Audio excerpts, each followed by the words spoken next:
I was the kid that read the newspapers every day, starting with the sports page, going through the box scores to see how my favorite teams, which are the Yankees, the Steelers, and the Sixers at the time, had done the day before. I love the statistical element of sports as well, calculating averages on my own just for fun. In high school, I was a sports writer for my school newspaper and for my church newspaper. One of my biggest articles as a college student was an interview with UGA basketball star Willie Anderson, who went on to play in the NBA. I admired people like Atlanta Journal-Constitution sports writer Terrence Moore. As many of you know, this has not changed. Our family likes to attend the Pelicans games. My wife took me to the Steelers opening day this past season, and my son went with me to the Yankees game at Yankee Stadium. In fact, he has inherited my interest in sports as a 9-year-old, but not by reading physical papers, but every morning trying to get to his laptop to see how the Pelicans did the night before. And actually this morning he got up at 5 o'clock to try to see the box score from last night, what place they are in the playoff race and how the other playoff teams did.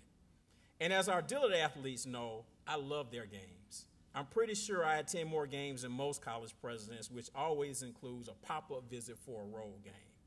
I spent part of my 50th birthday last year at the GCAC track championships because we were competing.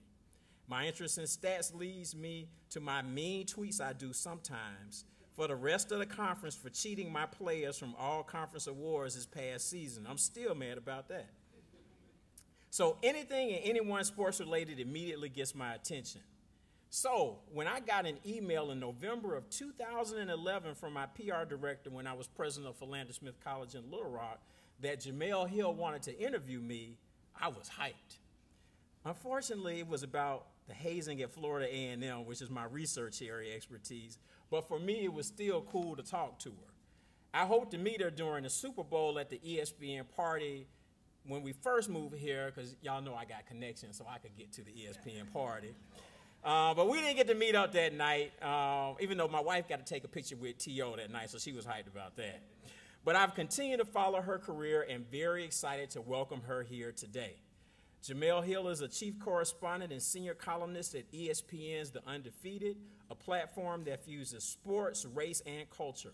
She was previously the co-host for ESPN's flagship Sports Center.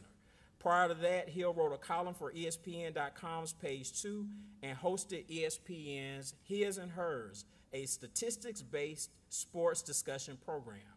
Born in Detroit, Michigan, and I was laughing earlier, we were having a conversation, and people claiming Detroit, and they really not living in Detroit. People do that in Atlanta all the time, too. If you don't live inside 285, you're not from Atlanta.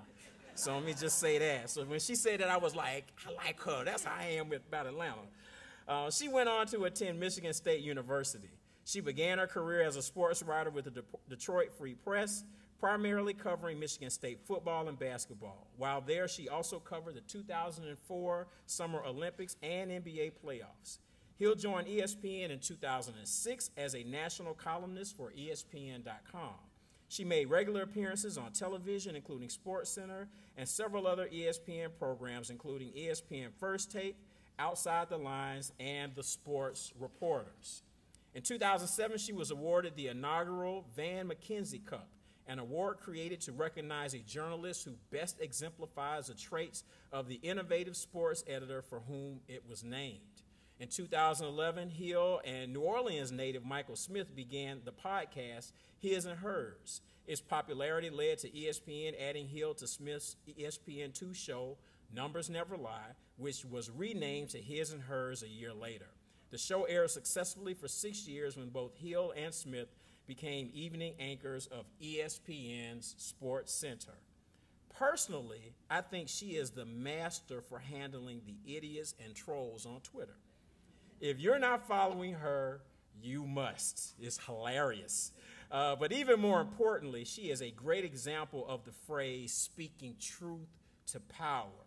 Being a truth teller is tough, which is why most won't do it. Jemele has the bravery and fortitude to do it. And in this current era in our nation, we need truth in all aspects of our lives, including sports. Please welcome our brain food chef for this afternoon, Jemele Hill.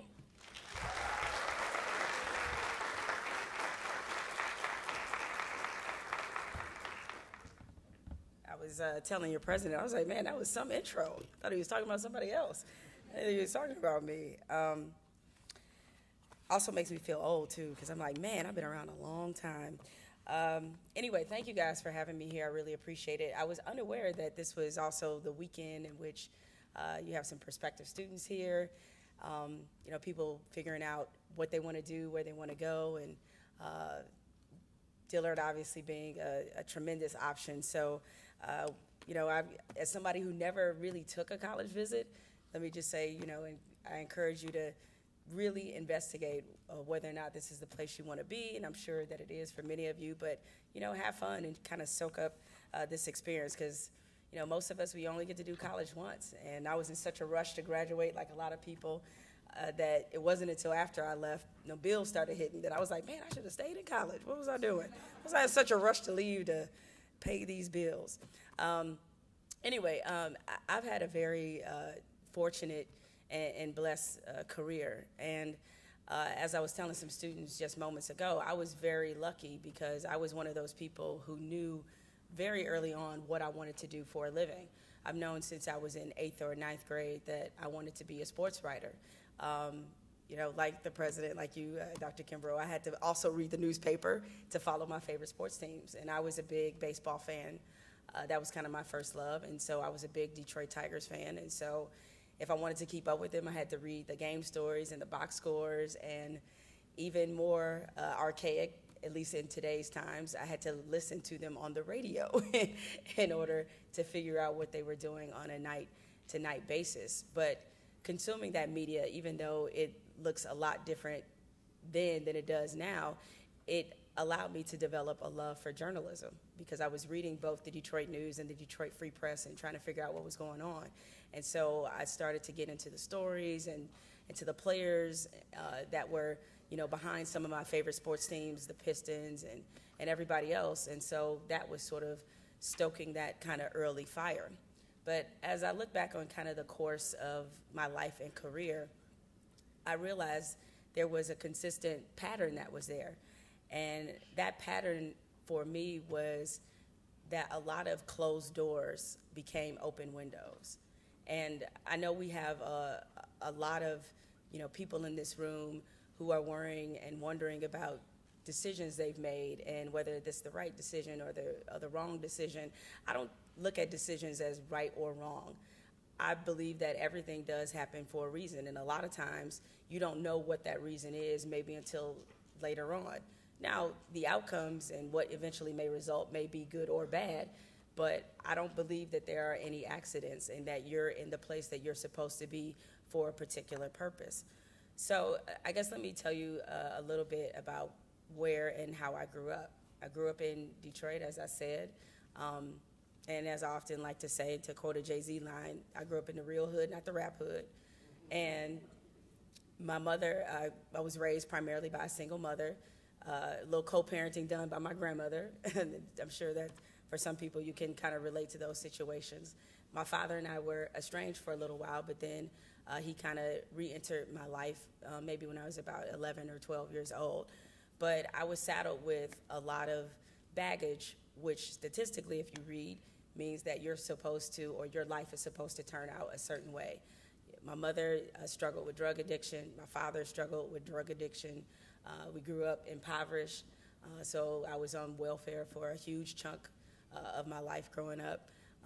In fact, I made the joke many times because I see they have the EBT cards now. I was like, man, where were those when I was growing up? We had the food stamp book. I don't know about that food stamp book. That's like that real life struggle.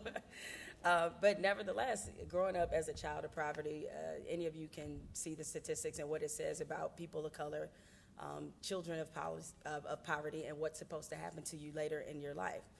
So while those were obviously huge negatives that did not get me off to a certain start in life, they actually wound up being really huge positives. And by that, I mean this. Not just with helping me become the person that I am today. I get asked a lot about, how I respond to social media trolls and how I respond to negativity in my profession or how people react to me. And I often say that whatever is the worst day that I've experienced professionally would never compare to any of the worst days that I experienced growing up. So I always have that perspective. So not only did growing up that way prepare me for certain battles that I face now, gave me a certain strength and toughness, but I think another major part of it was it helped me get to college.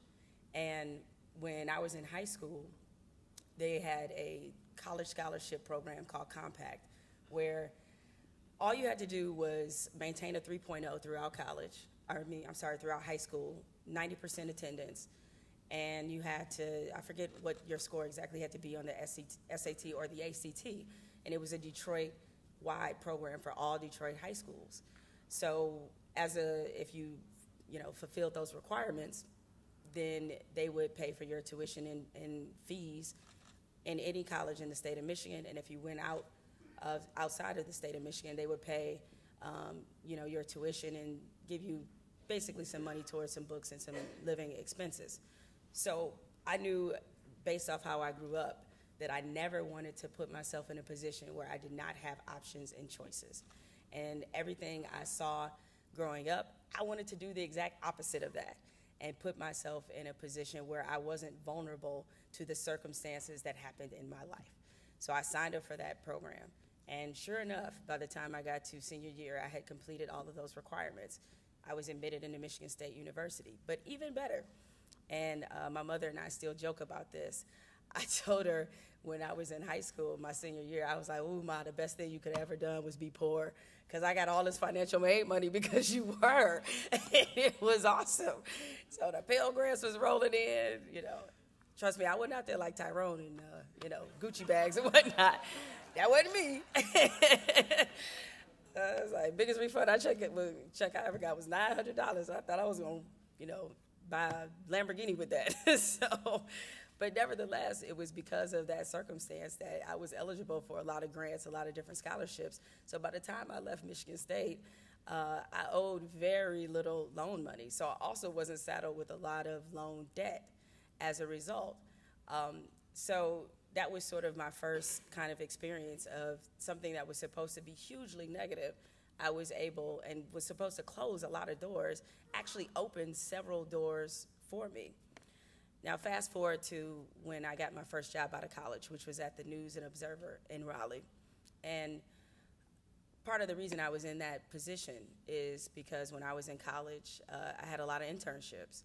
As I said, I was very lucky because once I decided what I wanted to do, I put myself on that track to do that.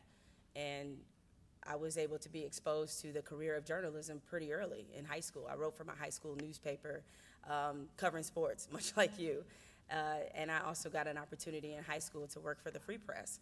And so I developed a relationship with a professional paper, which would certainly pay off dividends throughout the early part of my career.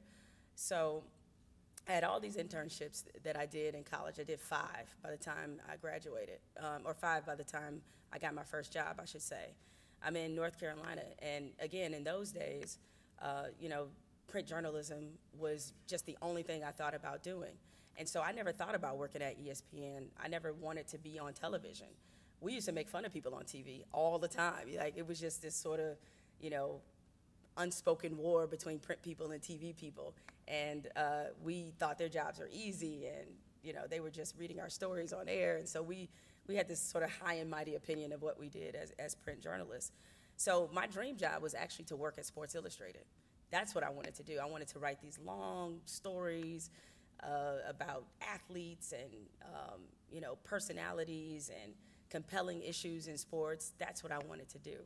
So when I was 22 years old, I actually got a job offer from Sports Illustrated, and they wanted me to come to New York to be what they called a writer-reporter. And what a writer-reporter does is they fact-check a lot of the articles that are in Sports Illustrated. So you get to fact-check, and you get to interact with writers and editors that are putting out, which at the time was the premier sports magazine in the country.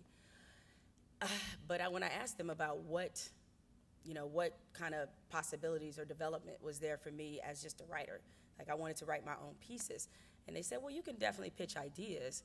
I can't, they couldn't guarantee me that they would green light all of them. Of course, they couldn't do that. But, generally we think the role is more of a editorial role, where you're just more being kind of a copy editor, so to speak. And so I had a decision to make. I was in Raleigh. I was writing pretty much every day. I won a state press award for a feature I'd done on the Citadel's first female athlete. So as a writer, I was doing what I wanted to do every day, talking to athletes, talking to coaches, getting to the bottom of things, finding out why things were the way they were. And I was doing that on a consistent basis. My byline was in the paper every day. It was the biggest paper in the city. And so I have that versus going to the place I've always dreamed of working, Sports Illustrated.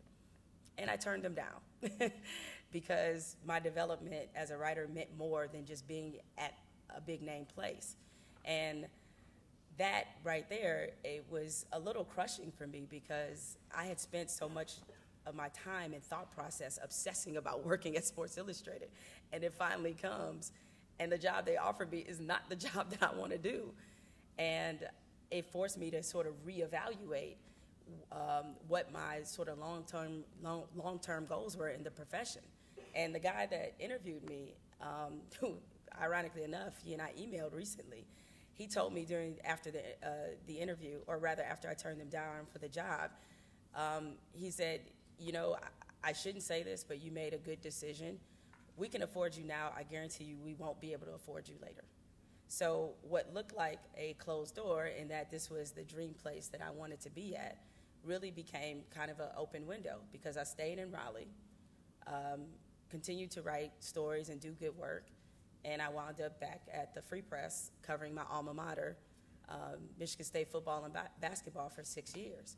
And that 6 years was kind of the foundation of what launched me to ESPN, though not quite yet. But the whole point was during that 6 years, I was able to cover a bunch of different things from the Olympics to the NBA playoffs, when it was the BCS, to the BCS national title games, a bunch of different experiences that made me really grow and develop as a writer. Had I taken that job at Sports Illustrated, I probably would have wound up being buried among a sea of young editors, never having my byline out there, not being able to do the type of stories that I wanted to do, and not to mention, I think they offered me $46,000 to live in New York. I was like, are you serious? Like, where am I gonna live making 46 grand? Which I know for some of you sounds like a lot, but we're talking about New York City where the rent is pretty, ridiculous. So I covered Michigan State for 6 years and did a lot of great stories, but I wanted a new challenge, and I still, while I didn't know if I would wind up at Sports Illustrated, I think I pretty much had buried that idea. I did want to do those kind of stories, long form reporting and writing, more magazine style stories. And so I asked my editor, the sports editor at the time, if there was any way that I could come off the Michigan State beat and do those kind of sports feature style stories. And he was honest and said that there really wasn't. There wasn't a lot of options. In fact, they had 2 writers who were doing that, and they were looking at scaling back. And so I'm thinking, wow, this is another setback. Like, I really want to write these type of stories. And while I would do some of that a little bit on my beat, but I wanted that to be sort of my full-time thing of what I did. And he said to me, he was like, okay, well, if you want to, just come off the beat and do something different, let's see what we can come up with. I said, okay, all right. One of the first jobs he offered me was to cover the NBA, to cover the Pistons, which, again, seems like a pretty good gig. I didn't really want to be an NBA writer. And, not to mention the NBA, we were talking about 80 games and half of which are on the road, a lot of intense travel. And not that I minded the travel, because at that point I was pretty used to it, because I traveled a lot covering Michigan State anyway, but I just didn't want to be in the grind of doing another beat. I wanted to write more, frankly, impactful stories. So kind of, pushed that and brushed that aside. The next thing they came up with was really wild, was they wanted me to cover, they were creating this beat where they looked at workplace issues. And one of the beats they offered me was ergonomics. I don't know how this came about. I was like, I'm gonna cover office chairs? Is that what we're doing? It's very bizarre. But they were like, but you could, it's a blank canvas. You could create, you can make this job anything you want to do. Let me think about that. At the time, a buddy of mine was working in Orlando, and he was a senior writer there. He's a sports writer. They had a columnist job opening, and he said, I think you should apply for this columnist job. I'm like, I was like, I've been at the Free Press 6 years. It's my hometown paper. I really don't want to be a columnist because I don't really have a lot to say. I don't have an opinion. That's what I said. Famous last words, right? He's like, no, you should just send your stuff. I was like, well, I don't write a lot of columns. He's like, just send your stuff. You know, I'll make sure the sports editor sees it. He's like, okay. Sports editor saw my clip file, liked it, brought me in for an interview, and I still was like, I don't know, column writing? Is that really where I want to be? And plus, again, I'm still attaching myself to being this long-form writer. I get the job, though, and it was at a pretty good salary, and I just looked around the landscape of sports media, and I noticed that they were starting this crazy show called Around the Horn, and all of the guys on Around the Horn were columnists. All of the people at book deals were columnists. All of the people on the radio who had their own radio shows, they were all columnists. And so for the first time probably in my journalism profession up until that point, I actually made a decision based off money and not really based off this is where my passion was, which is very strange because most of us who got into it, we didn't, as silly as it may sound, we did not get into it with the idea of making money. I remember very clearly when I was at Michigan State, and Time every year they put out top 100 professions, and they ranked them based off interests, how much money you make. Journalist was third from the bottom, okay? I think it was like a law climber was like the one after us. And journalist at that time, the average salary was $19,000 a year. So I was already hustling backwards in college. I was like, what? I was like, this is what my education is worth here, and yet when I get out, I can look forward to making 19. So lo and behold, when Riley offered me the job, I was super excited that the first offer was $22,000. I was like, yes, I'm above the average. This is great. So I got the job in Orlando, decided to go there and to be a columnist. And at first it was a little unnatural. It wasn't necessarily about giving my opinion, but learning how to structure a column and how to be effective. And it took some time. And that's where I met Van McKenzie. He was a sports editor at the time, and he's a legend in the business. And he hung in there with me, despite the fact that, to be honest, the first 6 months I wasn't very good, you know. And I had some great editors who, again, didn't lose faith in me, allowed me to go through growing pains. They had 2 other senior columnists, so I was the third columnist, so it wasn't like I was the only columnist voice. But I started to kind of come into my own. And so one of the things that I think, was to my advantage, despite the fact that I got a column job when I was just 28 years old. I think it was helpful that I was, kind of in touch, with the culture, as they say. And I understood athletes on a different level than maybe some of my peers did. A lot of times when I walked into the locker room, they'd be curious about who I was because you just didn't see a lot of black women walking into the locker room, especially of that particular age. So it was easy to develop a rapport with some athletes just based off that.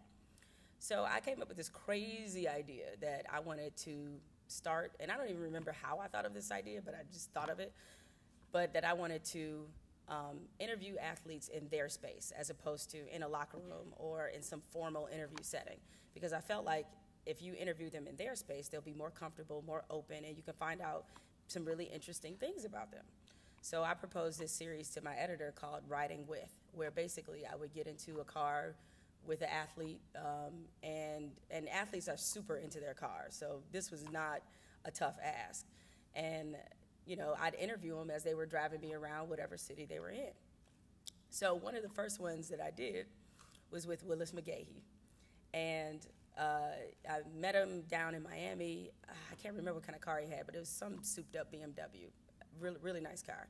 So we're in the car, and he's talking about his, football career and life and really interesting things.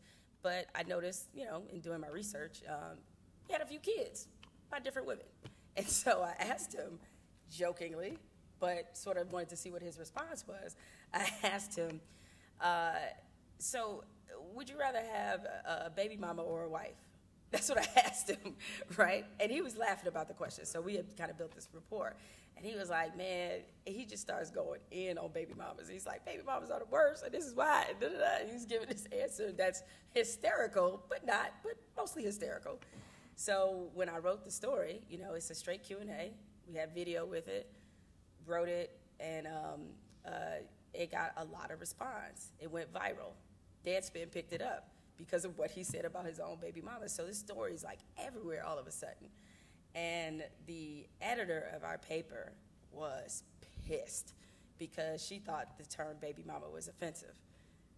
Yep, that was what was considered offensive in those days. So she thought it was offensive. And I was like, no, that's actually what that is. You're the mother of his children, and they call it a baby mama. She was unfamiliar with the term, and she thought it was denigrating, and so she basically almost suspended me and my editor for putting that in the story. And so I was just like, man, what a mistake. I was like, oh, I thought, because I'm thinking, at least in my circles, that was a common term. So I'm thinking, like, you know, why would that not go over well? And it never occurred to me not to put that in the story. So I'm just in, you know, I'm in hot water with her, and you never want to tick off the editor of the paper. And I'm thinking, like, man, my career in Orlando is not going to go over well, because she may never get over this based off the reaction. And again, it was going viral, and people weren't coming after me for the term. They were coming after him. So nevertheless, a few months after that, a friend of mine who knew an executive at ESPN said, hey, this guy named friend of mine, Keith Clinkscales, who's no longer at ESPN, he wants to meet with you because he saw the baby mama story. And so I said, oh, okay, you know, do they have something going on? He's like, I think he wants you to come to ESPN. I was like, really? I had not even thought about ESPN. So me and Keith, we go, we have dinner, you know, hit it off. He was super cool. He loved the story. He loved my thought process. And he's like, that's the kind of content I'm trying to get to ESPN.com. And I was like, really? Well, that almost got me fired at this place. So, you know, what else are you guys looking for?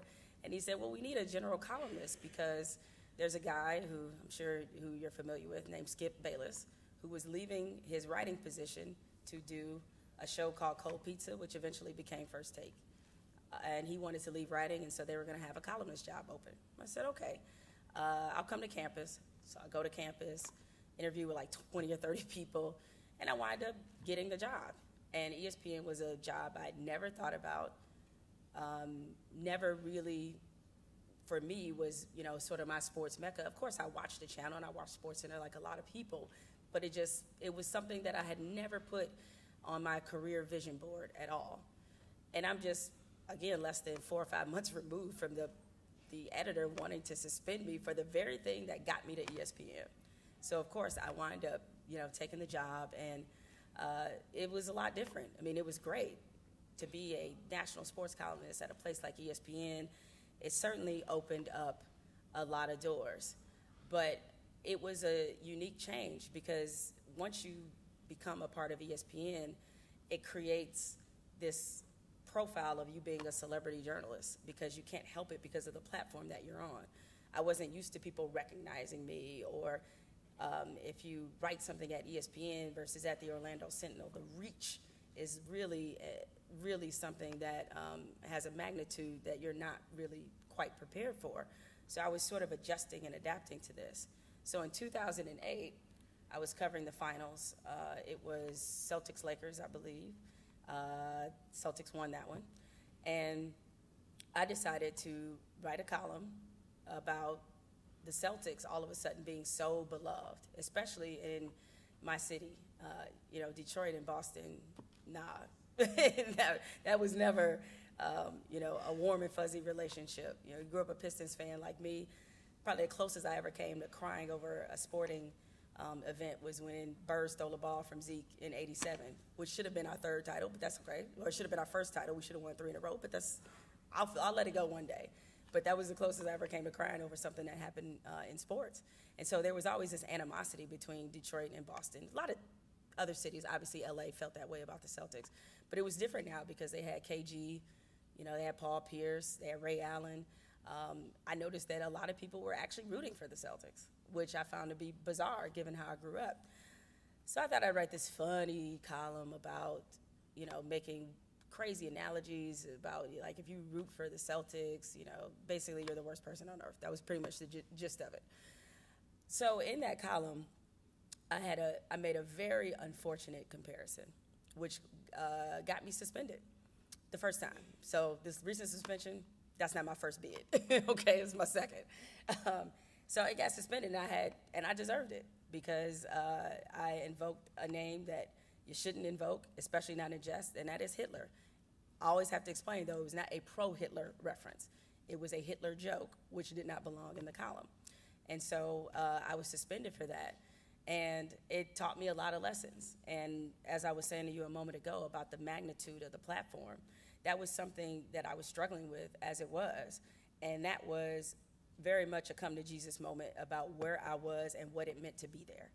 And that I had to respect where I was, and not only that, I had to be much more careful and diligent about the words that came out of my mouth.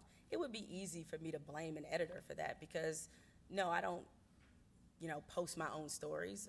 There are plenty of editors that look at it after that. But ultimately, I was the one who wrote it. So all the responsibility is on me. As you might imagine, that did not go over well in Boston.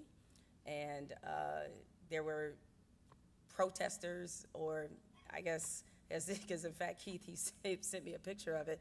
There were people outside of one of the playoff games saying I should be fired. You're holding up signs saying that. That's what happens when you're at ESPN. One of the local Boston stations actually, because at the time, I think it was fairly normal for people to be listed in the, phone book or call a directory or whatever. And my number was listed, which I totally had forgotten about. But they found my number. And so they set my number on air. And let me tell you, my phone rang nonstop of people calling me all sorts of names, threatening me. I had to unplug the phone, obviously. And so that's how, serious it was. So for me, that was more, that sort of door being closed was more a window of personal growth occurring at the same time. And it changed me as a journalist. I was very embarrassed. I still am to this day about having done something like that. A buddy of mine left me a great voicemail during that time, because when you do that, when you go through things like that, that's when you find out who your real friends and supporters are. Because it was not something where I was, suspended for some reason where there was a right or wrong. I was 100% in the wrong. But a buddy of mine left me a great voicemail, which I've not forgotten to this day, where he says on the voicemail, he says, next time you want to invoke a dictator to use as a comparison, remember the word is Stalin. Stalin. No one ever cares about Stalin. Hitler, no. Stalin, yes. And I was like, Stalin, I got it. Nevertheless, I haven't done a lot of dictator comparisons since. But I think after that, it allowed me to be a much more effective columnist. And by that time, there was a lot of things popping for me on the TV side. As I said, I never thought about being on TV, did not want to do it.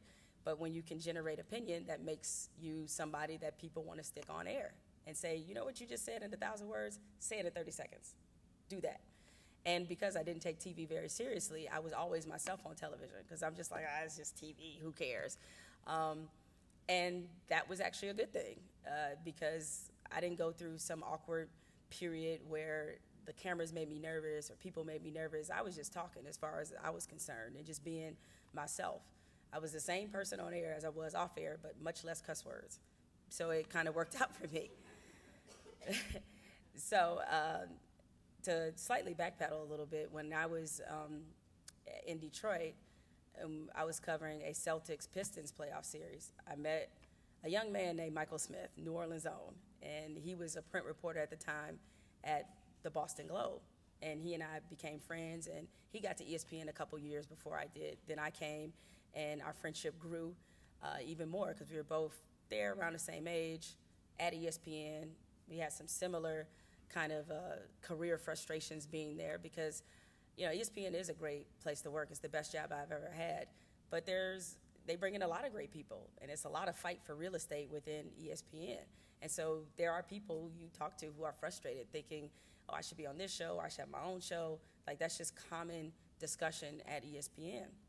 So he and I, we used to have, great phone conversations, many a dinner at the Farmington Marriott where we talk about sports. And I think it was him who said it first. I'll give him the credit, where he was like, man, we got to figure out a way to put these conversations on television.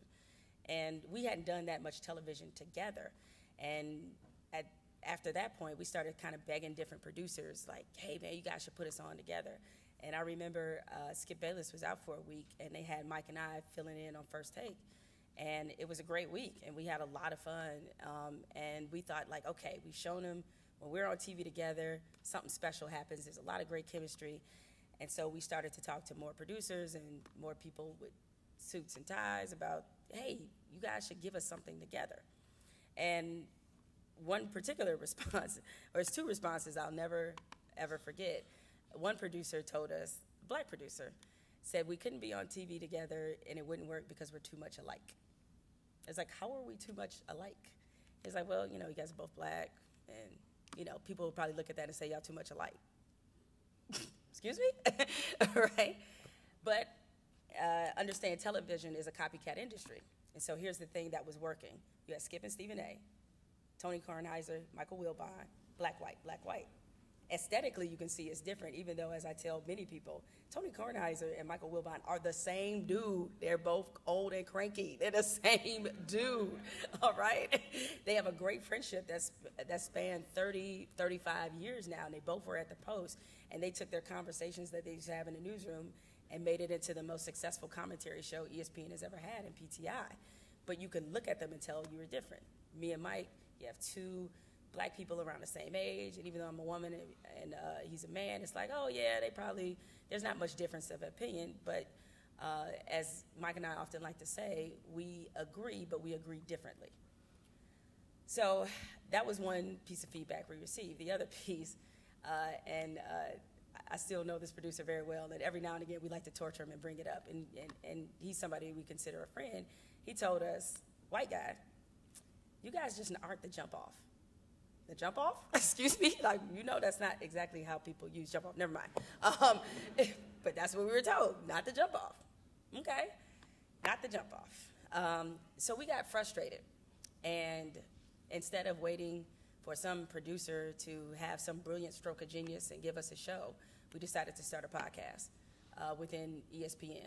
And that's one of the great things about working there, is that usually if you ask them if you can do something, they usually tell you yes. They're like, oh, you're willing to give us more work for free? Cool, sign us up. So there was a woman a black woman that was running the audio podcast department, Sharita Johnson. And so we went to her and said, hey, we want to do a podcast, just two friends, talking sports and, hanging out. And a lot of times we would take sports issues and venture all off topic because that's just what we were good at. And she said, okay. So we auditioned, got the podcast, and, we weren't great at the start, but we gained some momentum. And slowly but surely, it started to catch the attention of people inside of ESPN. And then we did a podcast on the situation in Steubenville involving the rape case that caught a lot of attention. And because it was well done, if I may say so myself. And we were able to venture into a lot of different areas, with Mike being a father of three, with myself and some of my family members having some experience with sexual assault. Like it was, one of the things, prouder things that we've ever done. And, as that momentum started to gain, at the same time, Mike had started Numbers Never Lie already. He was doing the show at that time with Jalen Rose and Hugh Douglas. And Jalen was going to be leaving to do NBA Countdown. And he was going to leave the show, and that created a vacancy. And they had built this show, two athletes arguing, Mike as like a moderator, opinionist, kind of settling debates with numbers. You had two that came up, and you settled the debate. But they didn't really have a backup plan at all about what they're going to do now that Jalen was leaving. And so finally, after years of begging, they came to me and asked me to do the show with Mike. And we, of course, were ecstatic. Didn't come exactly the way we thought it would come. We were hoping for something to be built specifically around us and play to our chemistry with one another. And so, yeah, we started from that point. And throughout the course of many, weeks and months, they started to figure out, oh, you guys weren't just kidding. You actually do have chemistry. Yeah, we do. Eventually, they turned that show into His and Hers, in part because Numbers Never Lie being a statistic show was kind of a fallacy. It never was. It was a discussion show. It was just the discussions were settled by some arbitrary number that some researcher came up with. But once it got to be our show, once it got to be His and Hers, as Mike often joked, the worst thing they could have ever done was put our likeness in the show because we were going to act a fool. Because the way we looked at it is when you get an opportunity like that, you can do one or two things. You can do the TV that everybody thinks you should be doing or the TV you want to do. We were considering how the opportunity came about, considering how a lot of people never believed in us anyway. We were going to do the TV we wanted to do because we'd much rather go down on our own game plan than somebody else's. I can live with making mistakes that I created in terms of, okay, I tried this idea, it didn't work. That's cool, it was my idea. But if I'm doing somebody else's version of what they think I am, if it ends badly, I'm going to regret following that. I should have just followed my own mind. So we did a bunch of crazy stuff, and we used to do the show kind of in the same spirit that Dave Chappelle always talked about doing the Chappelle Show. He said, if you watch early on, he jokes literally every week about being canceled. He's like, oh yeah, they're gonna cancel us for this show, because he went into it with the idea that he was gonna be as creatively unencumbered as possible and just let the chips fall where they may. So he did television he wanted to do with all his best friends, the skits he wanted to write. He did all that, and then it produced one of the best comedy sketch shows we've ever seen. Partly because he went into it with the attitude that nobody was gonna like it and the execs would hate it. And that was kind of our idea. So we started doing skits, we did Coming to America, we did Anchorman, we did all this stuff that you were not supposed to do on sports television. And weirdly enough, they liked it. And weirdly enough, a lot of people did too. There's this very important TV metric that if you get into TV, you'll hear about often. It's called time spent viewing. And that's where we track how long you watch a particular show. Now, in terms of overall viewership, for a noon show, we were pretty competitive. We did pretty well. But, it's at noon during the weekday, so your audience reach is only so much. But time spent viewing, we were fourth of all the shows at ESPN. Meaning when people tuned in, they watched us longer than pretty much everybody else. Once you were there at noon, usually you're gonna be there at least to 12:30, and that's unheard of in television. So our time spent viewing was insane. And so they're looking at that. They're looking at the fact that the black audience, or I should say the non-white audience that we drew, was second highest to only First Take. First Take was the only show that drew more non-white viewers than we did. Ours was something like 40%, also something kind of unheard of in television. So they're looking at all these things we're doing, all these successes we're having, and they came to us with a really crazy idea to host the 6 o'clock Sports Center. And as soon as the executive that made that pitch to us said it, our immediate response was that we bust out laughing. We bust out laughing. We were like, yeah, that's cool, that's funny. We're not anchors. Neither one of us ever wanted to be a Sports Center anchor. It's a great job, and it's a job a lot of people in our profession want. But that just wasn't us. We wanted to do a lot of the things that we were doing on His and Hers, having fun, making great TV, horsing around, doing the electric slide on TV, just doing, they don't do that on Sports Center. And they were like, no, we want you to do what you do there, but just do it at 6. We're like, oh, okay. And you pay us more money, right? Which they were. So it all worked out. It seemed like a dream. We have incredibly, a much larger staff, a huge platform.